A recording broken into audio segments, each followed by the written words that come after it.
Rising Threat Volume 3 by Lathenil of Sunhold, a multi-volume series on the threat posed by the Thalmor.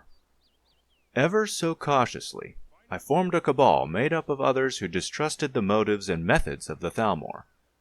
Over several months I liquidated my ancestral holdings and took whatever inheritance I could without raising any suspicions. I would follow after Renandor and help him restore his reputation and status.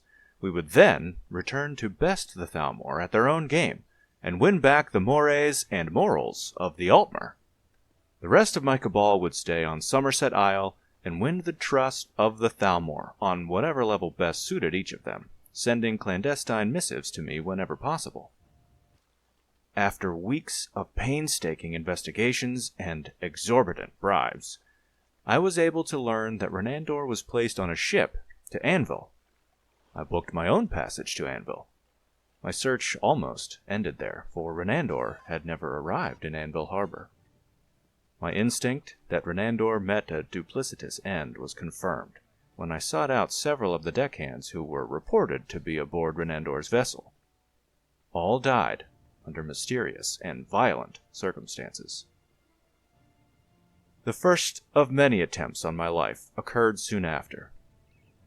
Needless to say, I survived, but my grand plan to stymie the Thalmor fell apart without an esteemed leader to rally behind.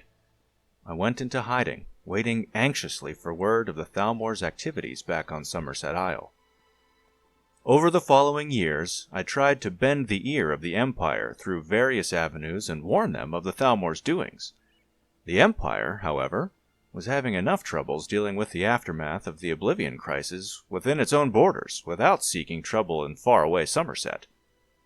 With the assassination of Emperor Uriel Septim VII and his heirs, and the self-sacrifice of Martin Septim, the true savior of Summerset Isle and the rest of Tamriel, the Empire's leadership was left defunct. High Chancellor Okado convened the full Elder Council in an unsuccessful bid to select a new emperor. Without an emperor, the empire beyond the reach of Cyrodiil began to splinter. Okado reluctantly agreed to become the potentate under the terms of the Elder Council Charter until imperial rule could be re-established, but a reluctant leader is rarely a strong leader.